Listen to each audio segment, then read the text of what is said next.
think you still do it makes sense, but I also think that, like in an ideal world, you get Seifert starting on next season. Well, it was an ugly end to the regular season. K-State loses 73-57 to Iowa State here at Bramlage. I smuggled Cole down with me. DY is here. The whole crew is here. We'll commiserate with you coming up next.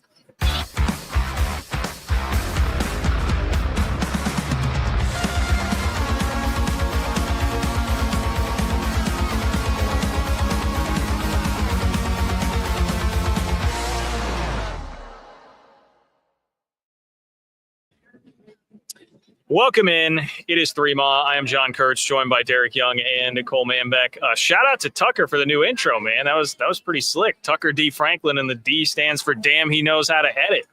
See, look at that. I watch other KCSN shows. All right. We got to have some fun any way we can, because that was in no way fun at all watching K-State lose 73-57. I'll make the same joke again, should fill this up with, cover up the logo. It's 360 vodka in here, everybody. Just slugging down 360 vodka from our friends at Holiday Distillery. You may choose Ben Holiday Bottled in Bond Bourbon.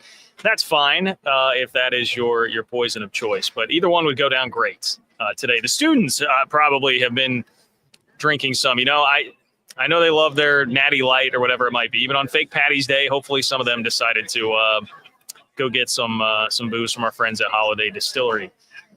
Well, man, it was basically, it felt honestly, Cole, to me a lot like watching the Cincinnati game, except you were playing Iowa State instead of uninspired Cincinnati. You played like relatively inspired Iowa State instead of uninspired Cincinnati. Yeah, 0.81 points per possession. Offensive disaster, and you got away with it against Cincinnati because Cincinnati's not a very good offensive team. You played good defense against Cincinnati. You held them to 49 points, but Iowa State's capable. And if you come out and shoot the way that Kansas State did, and a disaster from three once again, I was just trying to run the numbers. I've already run the numbers. What numbers do you want? What is it? Well, they're 2 for 21 today, which makes them 42 of 173 since the Arizona game, which is 24%. That's awful. It's I was running the numbers on like Max Jones since the Arizona game, 6 of 33 from three. That's 18%. Doug over his last 4 or 5 games, 4 of 25 from three.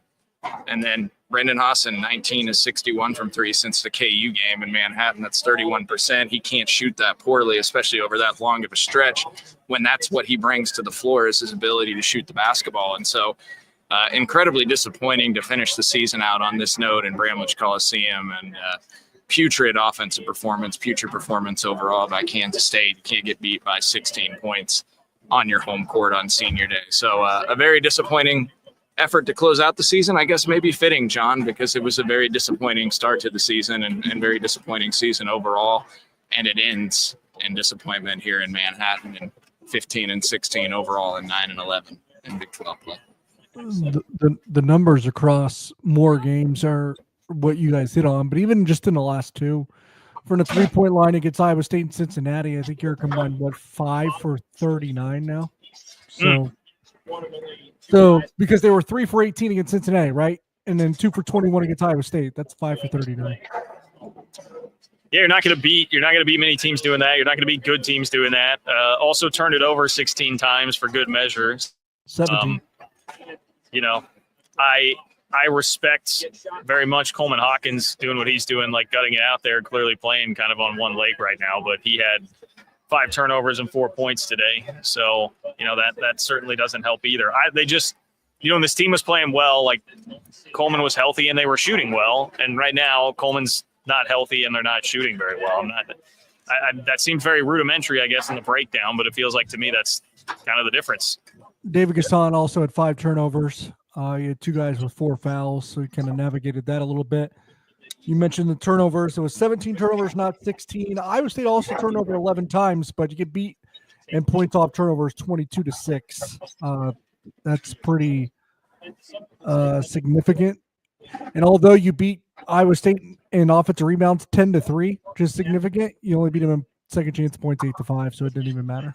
Yeah, look, if you look at the big picture, like you watch this offense and it's not sustainable. No matter who they bring back, like the 5-out offense has to go. In my mind, they have to make offensive changes and evaluate what they do.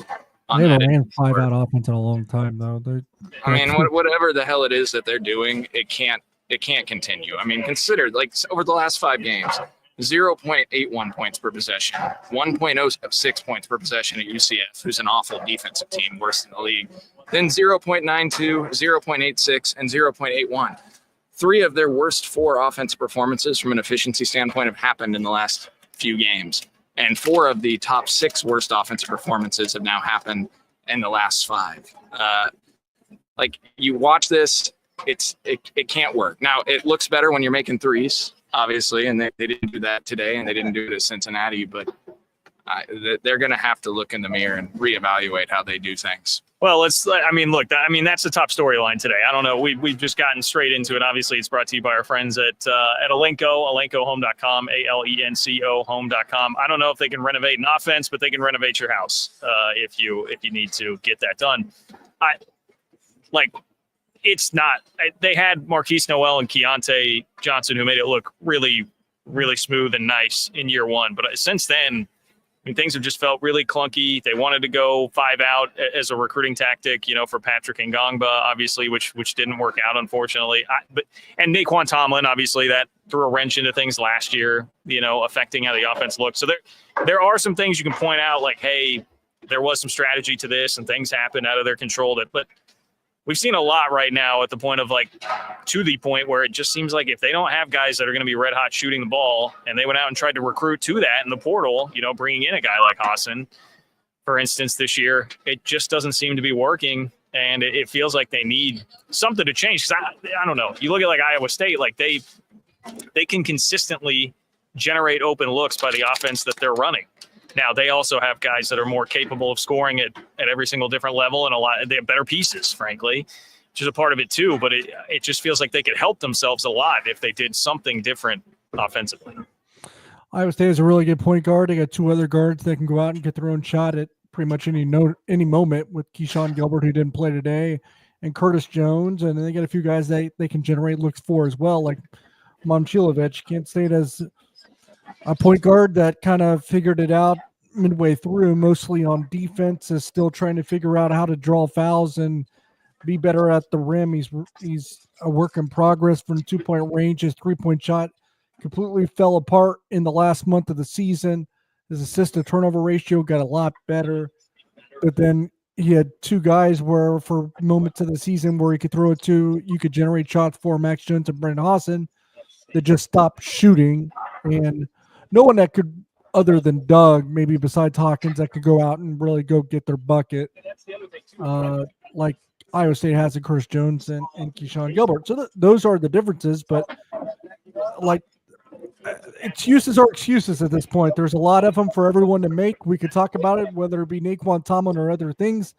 The defense got better at one point in the season where they really turned it on, and they shut down a lot of teams, including Iowa State, but the offense never did. Yeah, I mean the 3-point percentage now in the season, guys, it's 33.6%. It's 194th in the country. I mean, they talked about wanting to become a much better 3-point shooting team. They brought in all these guys that combined over 1,200 attempts, had shot it was like 36.5, 37% in their careers, and they end up 194th in the country at 3-point percentage. Last year they were in the 200s. They were 31.8% last year. So yeah, they improved, but a 1.8% improvement is not good enough. That's not a big enough jump for what you brought in for this team. And so that's a problem. Like Iowa State only had 1.04 points per possession today, guys. I mean, that's not a great number. Yeah. And K-State was 18 of 32 on twos. That's a really good number. So if you don't turn the ball over, I think at one point I looked on the app on ESPN and it was 20-4 on points off turnovers. Well, because there was one stretch in particular in the first half when it's like hovering around a 10-point game. They got back-to-back steals and runouts, and one of them, like Doug, I believe, missed a runner or a lay-in, and then the next one, the ball was just thrown away. I think that was Max Jones completely throwing the ball away. So, yeah, they couldn't help themselves even when they had opportunities to get easy back. Forced turnovers today, like just throwing it out of bounds, like expecting a guy to be in one spot and throwing it away. there was a sequence. They cut it to 22-16, and then they got multiple stops, and you're like, here's their chance to get into the game, and they couldn't capitalize. And that was the story in the second half as well. They cut it to 40-34, and Casey, who I was sitting with, my friend, he was like, we're still in this game. Like, we got a real shot. And then Iowa State answered with a 15-4 run, and they pushed it out to 51-34 or whatever it was, and 55-38 ultimately. Like, this team was just all out of sorts today on the offensive end of the floor, and just a very frustrating way to end the season. And we can tell you, the other concerning part, guys, is like, you lose David Gasson. I know the season's not over. They got the Big 12 tournament, but you're going to lose David Gasson. You're going to lose Coleman Hawkins. Like, the two guys that you're really running your offense through are going to be gone. And we're talking about the offense already not being near good enough. And you're going to have to find guys to replace a David Gasson. You're going to find somebody that can replace Coleman Hawkins. And I know he didn't, probably live up to quite the expectations that everybody had. And he had a bad performance today with the turnovers, but they run their offense through him. And you saw what looked like when they didn't even have him. In those games. Yes. So, they're going to have to figure out how to pull a roster. That, to me, they need more shot creators. They need more guys that can break a defense down to where it's not just Doug trying to beat a guy off the bounce. They need more guys that can create offense. They need multiple point guards on the court at one time as you look at next year, and hopefully they're able to solve that in the portal. Yeah, well, before DY gives his thoughts on that, let's take a break. DY's not wearing home field apparel today, unfortunately. But, do we have some? He's digging for it. Duke. Okay. Super flag for player of the year. Janai Baroom. No. Oh, okay. Hot takes from DY. Pumped up for Duke, North Carolina, apparently, like ESPN still seems to be somehow. I don't understand how in the year 2025 they still are, but they are. Hey, you can get great Duke hats at homefieldapparel.com or some K-State hats. Whatever K-State gear you want, they've got you covered. There was a bunch of it at Bramlage Coliseum here today. So when you get back here next year, or when you're headed to Ireland, which will be the next football or men's basketball game that we're going to have, I guess the Big 12 tournament. I keep forgetting about that. Whatever. Wear it to Kansas City. Get to homefieldapparel.com. Use promo code 3MA24 for 15% off your first order. That's promo code 3MA24 for 15% off your first order at homefieldapparel.com. Looking for tickets for your next event? Tickets for Less is your #1 source. Save big on every purchase when you use promo code KCSN at ticketsforless.com. Success in real estate takes more than vision. It takes the right financial partner. When someone takes something rundown and turns it into something great, that's called a comeback story. Like Bryan Group. They take distressed properties here in KC, completely rework them, and then turn them into valuable real estate. But that kind of work needs the right bank behind it. Enter Emprise Bank. They're not about cookie-cutter loans. They saw Bryan Group's vision, backed them, and now they're making big moves in Kansas City real estate. Talk about your partner in possible. Emprise doesn't do one-size-fits-all financing. They invest in potential and back growth. Visit emprisebank.com/KC to learn more. Emprise Bank, member FDIC, equal housing lender. Okay, DY. So Cole teed it up.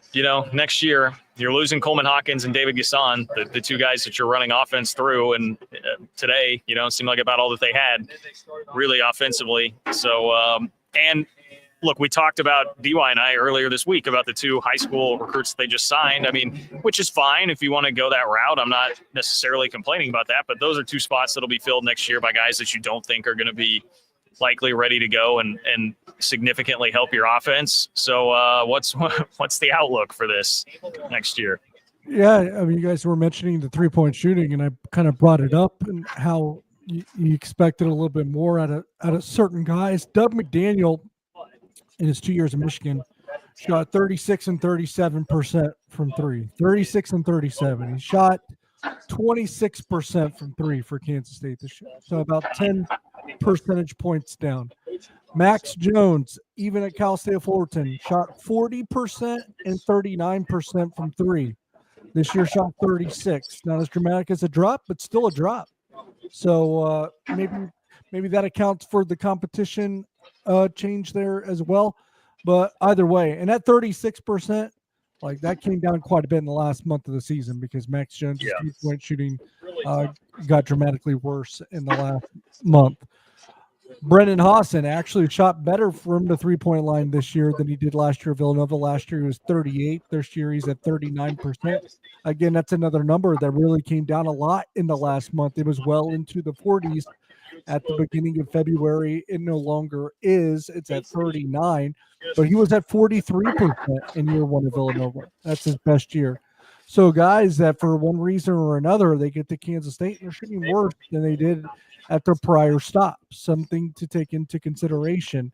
Looking into next year, we valued roster continuity. I'm still going to value roster continuity because I think it still at the end of the day is better than treating one set of problems for another. You kind of know what you're inheriting, and you know what the trigger points are, what the flaws are, and I think that's a good thing. And you could also, when you bring back more than half your roster or a little bit around half your roster, you are also able to implement things in between games, those short turnarounds that can help you win games. That when you have a roster full of newcomers, you're not able to do that as much, and the other team has the upper hand. So roster continuity, to preface what I am about to say, I still value, but at the end of the day, you got to think about on the other side what that means, and it's just problematic for K-State because you're talking about bringing back half the roster that just had a losing record, and so far the guys we're talking about bringing in are maybe two high schoolers that aren't going to help you right away, maybe a few international players that are around the same age that might be able to help you right away. If that's the case, then you almost have to be perfect in the transfer. I don't know.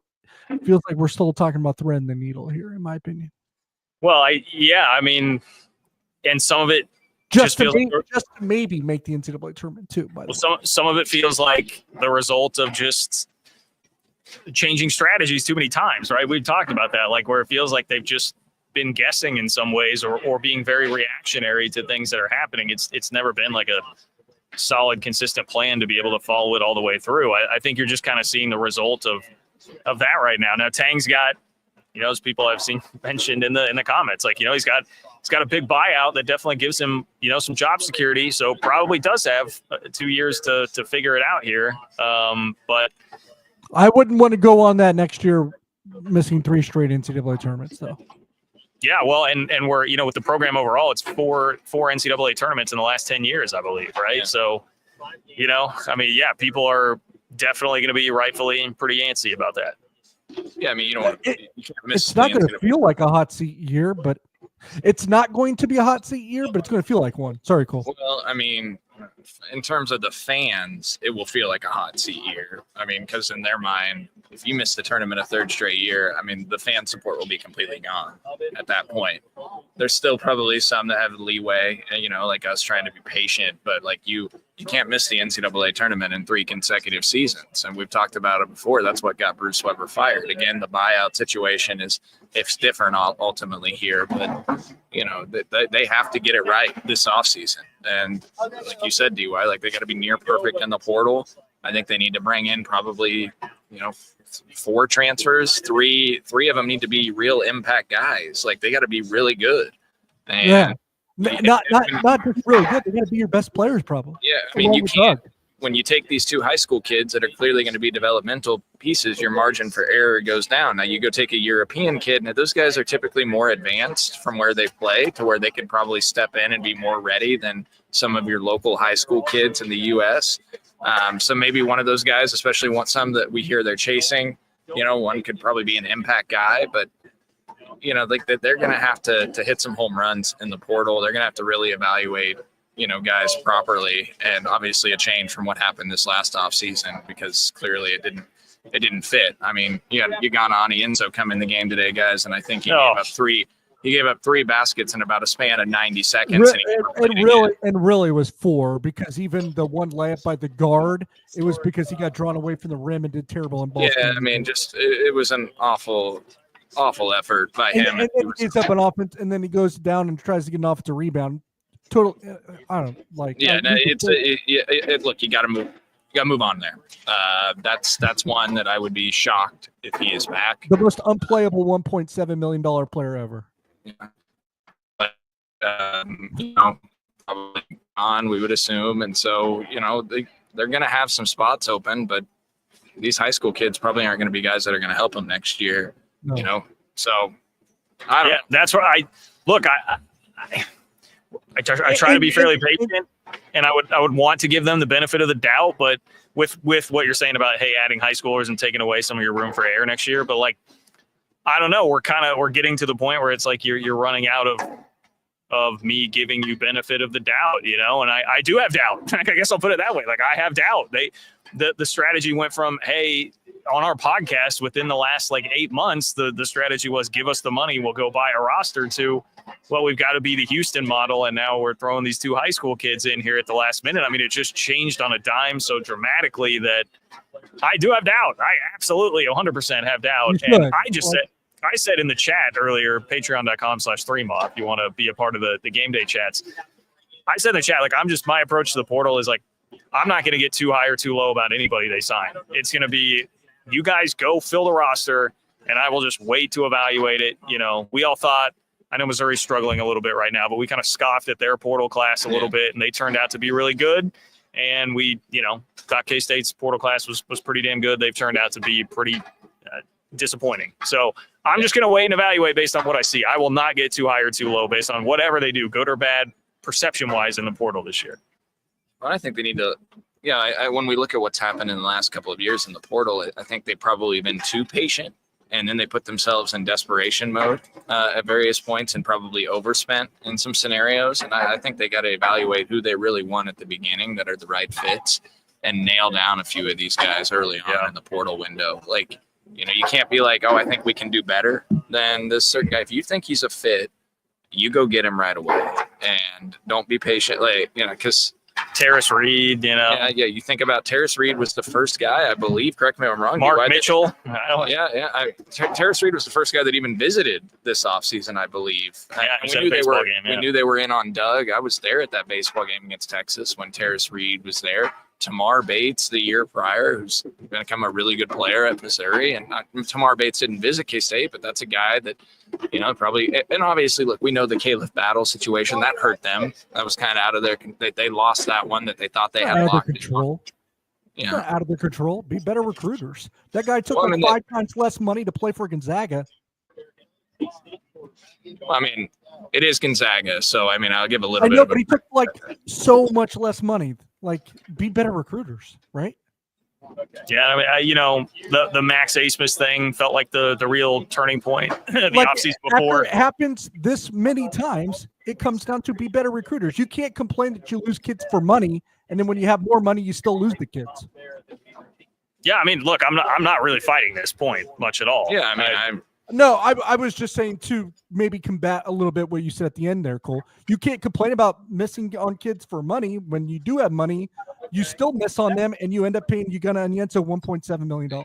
Yeah, with Battle, it was more so just me said with Battle, they thought it was a done deal. We thought it was a done deal. Yeah, absolutely. But you can't lose on him for 5 times less money and then pay Ugonna and Yenso almost $2 million. And then they honed in on Clifford Amore, and they kind of put all their eggs it felt like they fought so hard for that one. And then when they didn't get Clifford Amore, there was nobody left but an Yenso, and then you overspent. That's where you have to have more options. They're either making bad decisions or they're not recruiting well.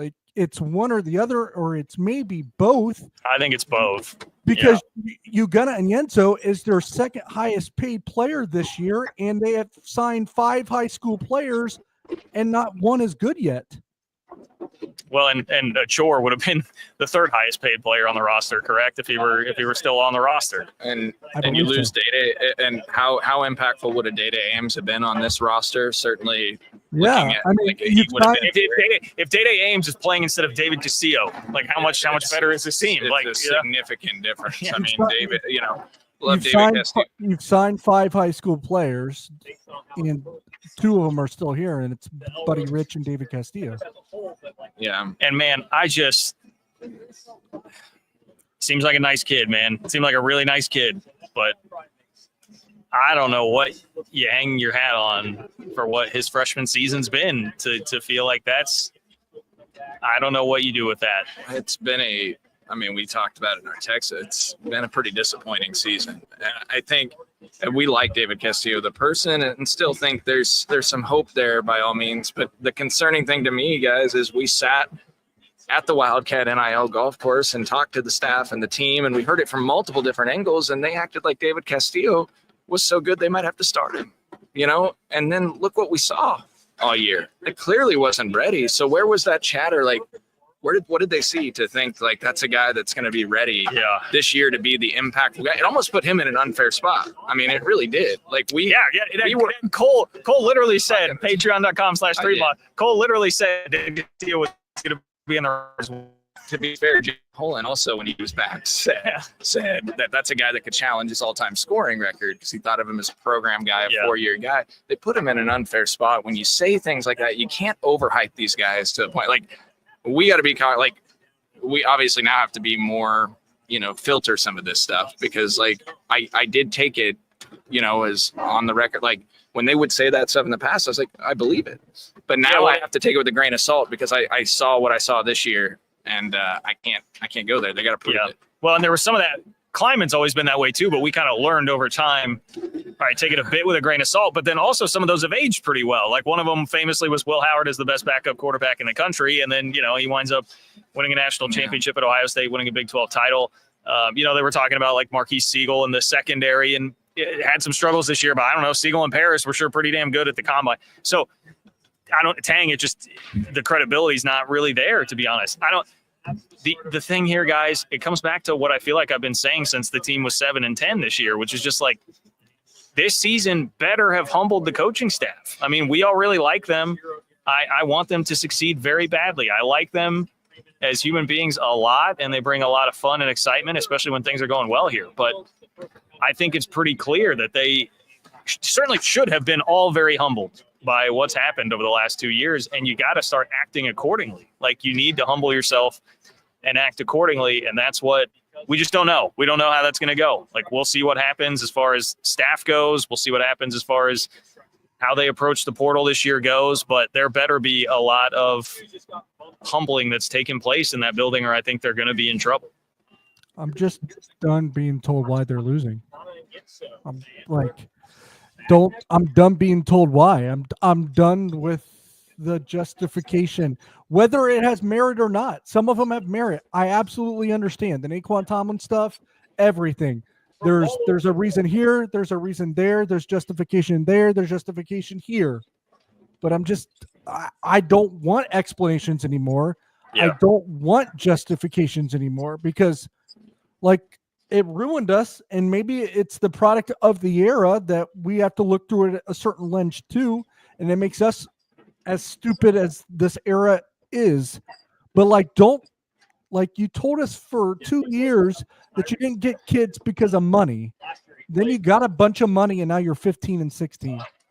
You think I was just thinking about this, because you brought up Tom and all the drama from last year. Like, you think Richard Linton is just like up in his office, like kicking back with like a little glass of Ben Holiday bottle and like, hey man, because you shouldn't be happy about this. So. No, I know it's a joke. DY, I know we're all hot. I was trying to make a little funny. Okay. I'm not here for it, I guess. Okay. I haven't seen Richard this year the games. Yeah, you scared him off. He didn't want to. Well, guys like that only come around when the team's winning. Let's be honest.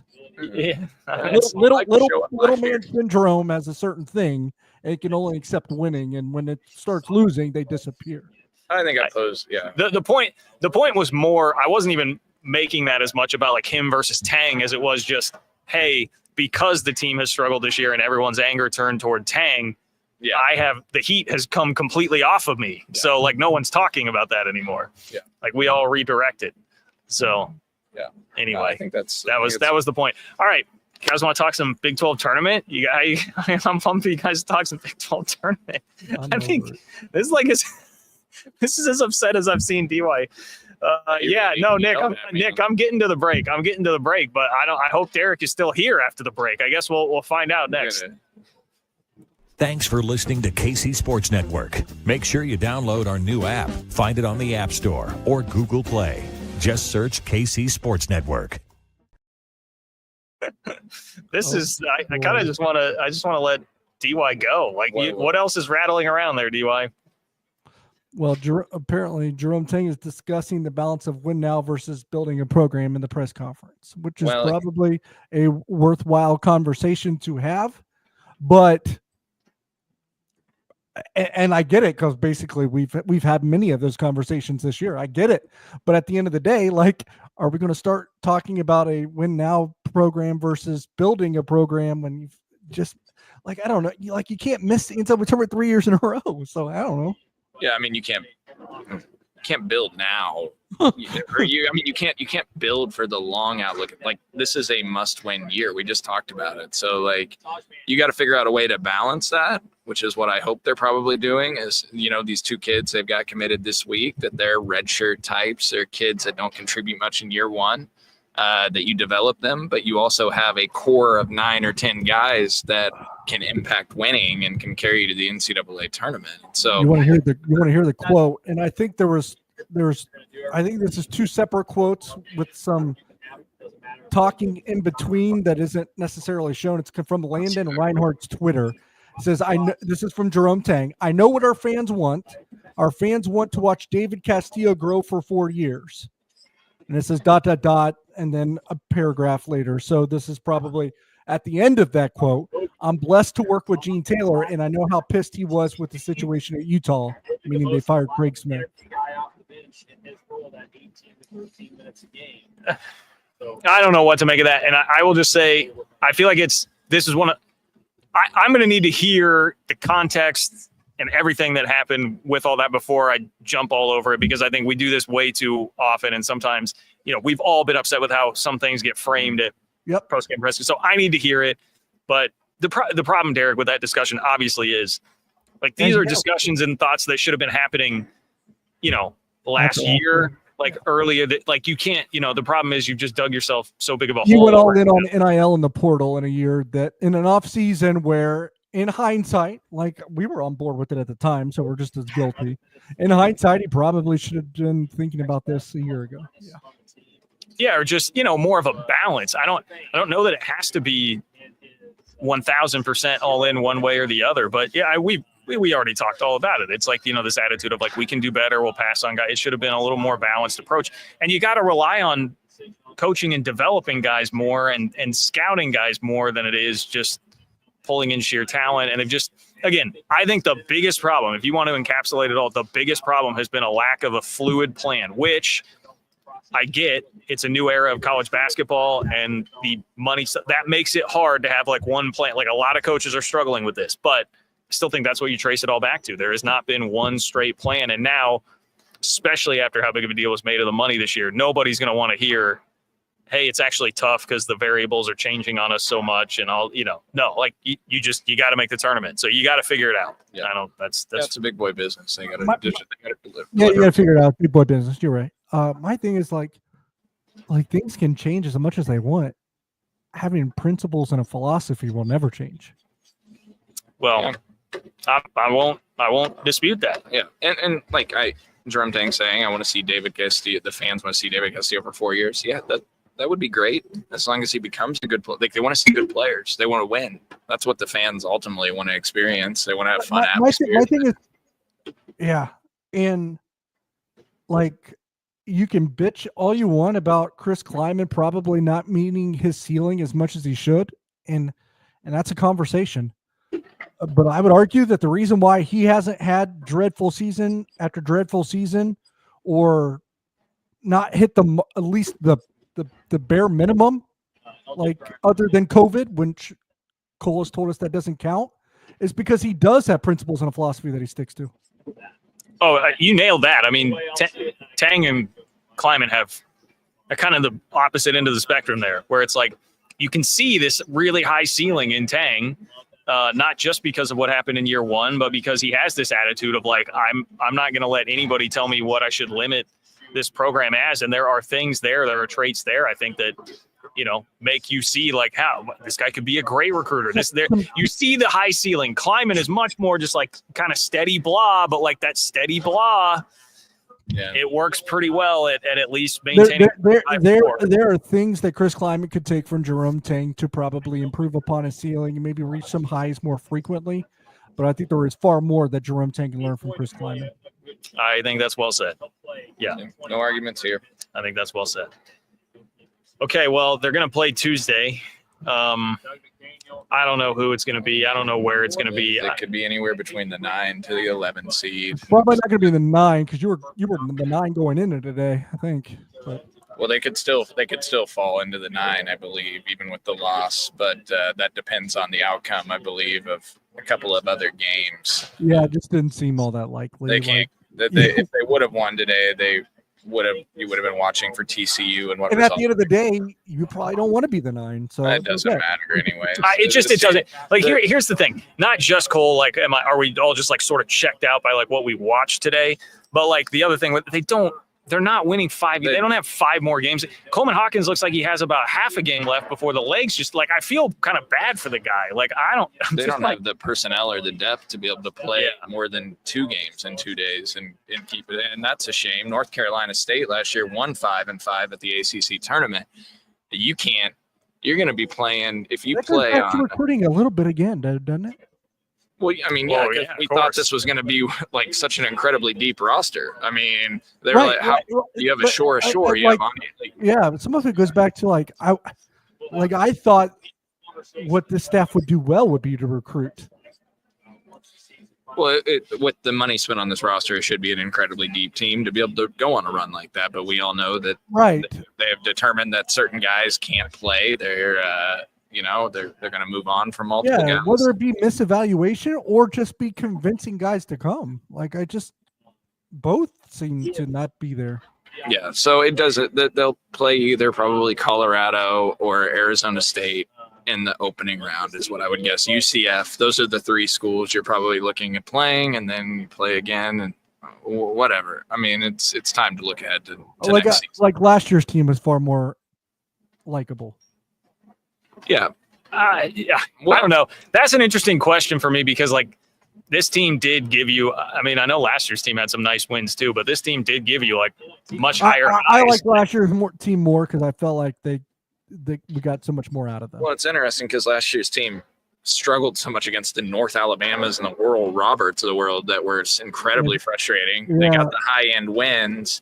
But not as high as this team. No, this team just seems like less. That team made you pull your hair out too. And so this is they're both. This is a lot of recency bias on my end. I get that, but like I never felt like last year's team, other than maybe once or twice, 1 or 2 nights, showed up to a basketball court and didn't give a shit. And this team probably did that more than 10 times. Yeah, but I don't really think that was today. I don't know. They just aren't very good. They just can't shoot. They're playing their ass off. I feel like Doug's still playing. That's what I'm talking about in totality. Like that's why. At the beginning. Well, that's what this team gave you. Way higher highs this year, but way lower lows. I mean, the beginning of the year is about as bad as I can write. Someone asked. Last year's team beat a better KU team. Duke asked, how close are we to the Woldridge era? Well, I mean, Jim Woldridge never even made the NIT. Jim Woldridge couldn't dream of having the wins. NIT either. Well, I know, but last year they did. He's saying like over the court, like it's not even close. Like Jim Woldridge teams could not win games like that. Woldridge beat like a ranked Iowa team, and I think that was about it. Like them in Texas on a snow night, I believe, in Bramlage. Yeah, the 2 like big Woldridge wins. That was like a top 20. I'll put it this way. This is much more interesting basketball than what was happening under Jim Woldridge. Is not even close. But the point is, this team did have some moments where, at the beginning of the year, it looked worse than any Jim Woldridge team that I've ever seen. And then, for 6 games, they literally played like the number 1 team in the country. So it's just like, it's all over the board. Here's what go ahead.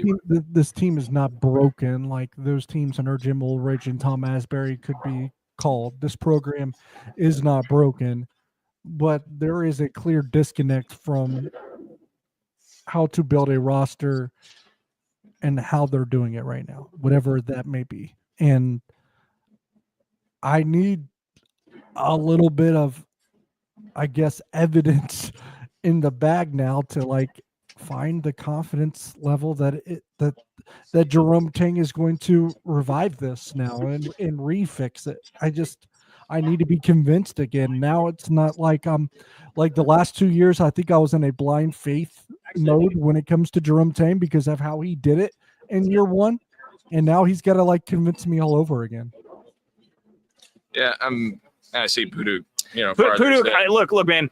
I love you, but that is very, very, very, very recency bias. Like there were multiple games this year that had more people in Bramlage Coliseum than Jim Woldridge ever got to Bramlage for anything other than the Rutgers game where they gave away free hot dogs and then ran out of them.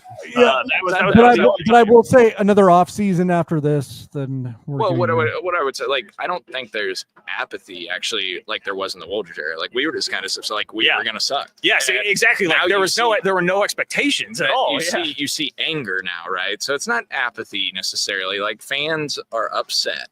And there's still a decent amount of people today, notwithstanding, that are coming. Even today would have been a good crowd in the Jim Woldridge era. Would have been one of the better ones, to be honest. So people are still coming at a decent clip, all relatively speaking. What they need to get better at, and again, today notwithstanding, because they played a top 10 Iowa State team, they've proven they can beat really good teams, and they've done it at a very high clip under Jerome Tang. They have to beat the teams they should beat. The Utahs of the world, the games against Oklahoma State on the road, they have to be more consistent against the average to below average teams. And Jerome Tang has consistently said they don't want to be at their best, right? When early in the year, they want to be playing their best. Well, lesson learned, you cannot do what they did. That's what cost them. Yeah. You have to be ready early in the year. Yes, you want to get better as the season goes on, but you got to be ready from the start of November because this was a great lesson this year. 9-11, as DY you've tweeted out this week, 9-11 typically in the Big 12 is going to get you in the NCAA tournament as long as you're respectable. And John, you talked about it too. I think you could have been bad in the non-con, but it just couldn't be a total bleeping disaster. Yeah, what it was. 7-7 in the non-con, and if you're 9-3 against a pretty weak non-con schedule, against a bad non-con with blowout losses to bad teams. I mean, I guess they played 14 non-con. Can't keep track of. Well, they lost. What did they lose? 16 games. They lost 16 games, 11 in conference. So it's 5. They're actually 7-5. Okay, so 9-3 is the right number. That you got to beat the LSU at home. You got to beat Drake and Kansas, even though Drake's 23. You lost LSU, St. John's, Wichita State, Drake. I mean, Wichita State. Yeah, Wichita State game can't happen. I mean, St. John's. LSU can't happen because I know they got that thing down to 13, but they lost by 20 at home for all. Well, I know. We named LSU. LSU's about as bad as I've seen. The way that it happened in Bramlage, it was like Nebraska last year. You got to beat Liberty and the tournament that you're in. You have to be able to win games like that, and then in Big 12 play, you got to be able to beat some of those lower tier teams and be ready to play. Arizona State at home. Yeah, I mean, you lost Arizona State at home. You lost to TCU, which TCU has been respectable at least this year. But at Oklahoma State, you get beat by 13. I mean, they got to be more consistent throughout. So, so we're excited about Tuesday night in Kansas City, as you can tell. Yeah. I think we all have. We've got. I'll watch them. I hope they figured out. Tang spoke at the end. Still being optimistic to the fans, which it's a tough situation. You want to raise up the team. You know what? Can we talk about David Gasson? Can we say something nice about David Gasson as I bring up Senior Day? What he finished 19-7 today, 8-10 from the floor. Okay, I thought that was a great you were brushing it off. No, David Gasson deserves better, man. That guy played his ass off all year. When they were horrendous at the beginning of the year, he was the only guy that seemed to be out there giving consistent effort and playing well. He's such a valuable piece, and on a good team, he would have been. I mean, think about David Gasson being your third option on a really good team. He could have been such a valuable, awesome player. I feel horribly for him. He seemed to always maintain a positive attitude. I don't know. I probably deserve to be paid more. My heart goes out to David Gasson. Much love, my guy, because you deserved so much better. They convinced him to come back for an extra year, and he did it. And he did it probably at a bargain for them. overperformed any expectations that any of us had for him, and won't get to play in the NCAA tournament. He's, I mean, as pissed as we are, he's got to be so much more. Yeah, we need more. When Tang mentions David Castillo for you, we need more David Gassans, the type of younger transfers that have eligibility remaining that you can build around. You know, the types that are sophomores, juniors that are, or not juniors, but guys that are going to have at least a couple of years, that you can get some guys that have some experience, a Cam Carter type. Like, to me, that's probably where they need at least like one real upper tier guy that's like very experienced. I need to target as well some of those lower, you know, multiple years of eligibility left. Now, of course, they did that, you know, this year with Brandon Haasen, Doug McDaniel, and some of the guys that they brought in. But I think they need to look more at that and have more David Gasson types who they developed. They did a really nice job developing him. He became a really good player. You know, heck, over his last 3 games, he's 24 or 34 from the floor, averaging around 19 a game and 8.5, 9 rebounds a game. I mean, he was terrific again today. I feel bad that his season, his career at home ends on this note. Clearly emotional to coming out on the court before the game, and his family not able to make it. Would have made for a really cool, touching storyline with the team walking out with them if they hadn't laid an egg today on the court. So, yeah. Well, and what's frustrating, I mean, you bring up Cam Carter, like that looked like they were doing a pretty good job developing him through 2 years. And then, you know, that's another discussion. I mean, you could have brought back Data Ames and Cam Carter, you know.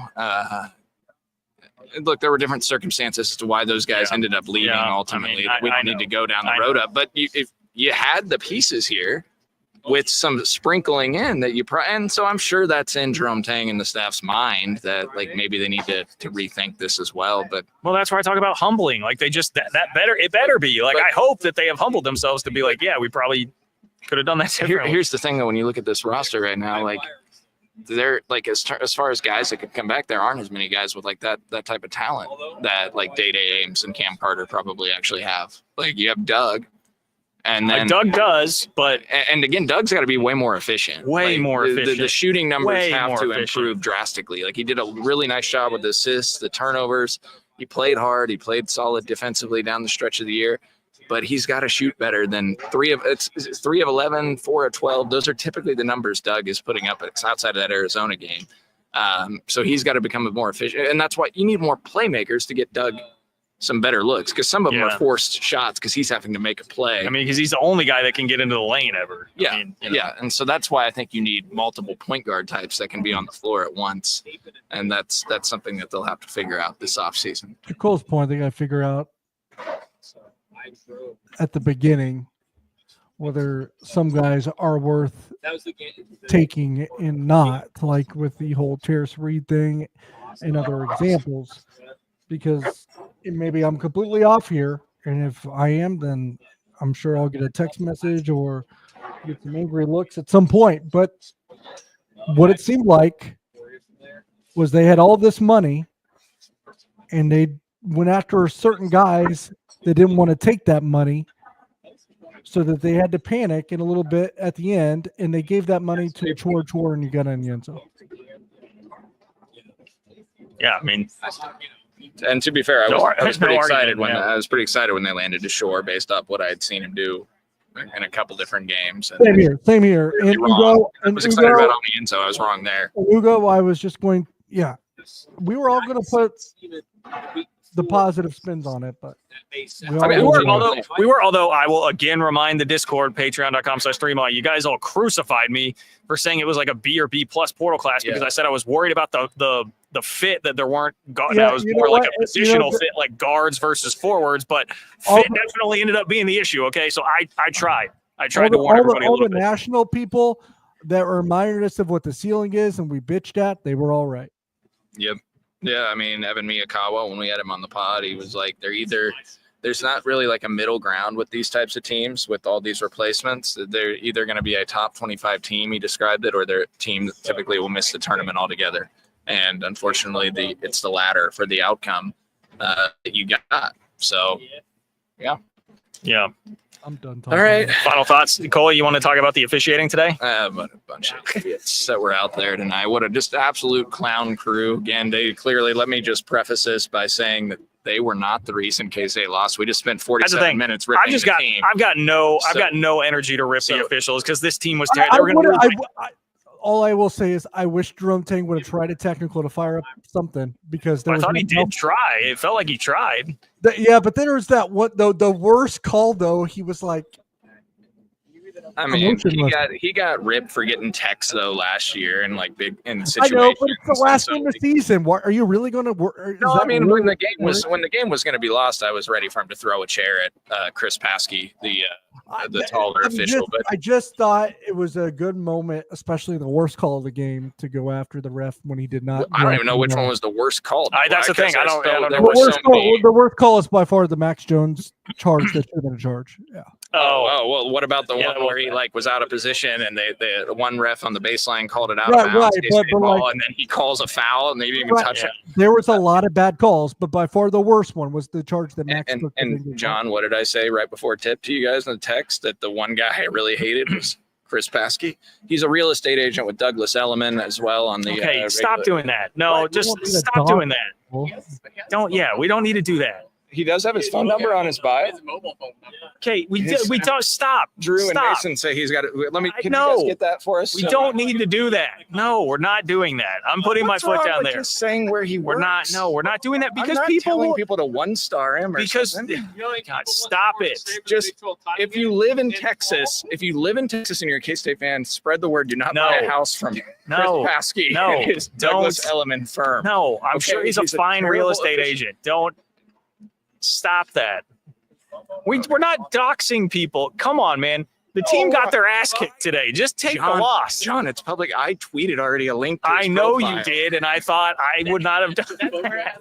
Oh, I put it. See, I already did it. It's already on my Twitter. Go to my Twitter. Go to twitter.com/Cole_Manbeck. No. And you can find the page. Don't do it. I'm sure he's a great person, and I have no qualms with that. But thanks for listening to 3 Mile. DY is leaving. Just don't buy a house. No, don't leave me to be the only one. Then sign off right now. Derek. Sign off right now. Sign off. Okay. Well, Home Field Apparel, I'm sure is very proud. Same with Holiday Distillery. Alenco Home, boy. Sorry, guys. ALENCO home.com though. Use promo code 3MO24 at Home Field Apparel. Just go to Home Field Apparel right now. Get out of this live stream. We'll talk to you soon. There will be more. I guess next time we talk to you will be after whatever happens on Tuesday, probably on Wednesday morning. Use whoever you want to buy a house. It's okay. I promise. Thank you to Nick Springer behind the scenes. Thank you to Derek Young. Yeah, but buy a fixer upper and then use a Linko. Yes, thank you, Derek. That's great advice. Buy a fixer upper from whoever, no matter what they do for their side hustle. And then fix it up with Alenco. Alenco folks were here today. We saw our guys at Alenco. You're right. Here at the game. You're right. So, yeah, they were here, and I'm sure they probably have to fix up a lot of the houses that Chris Paskey sells in Texas. Oh, my God. Stop. All right. We're done. The show's over.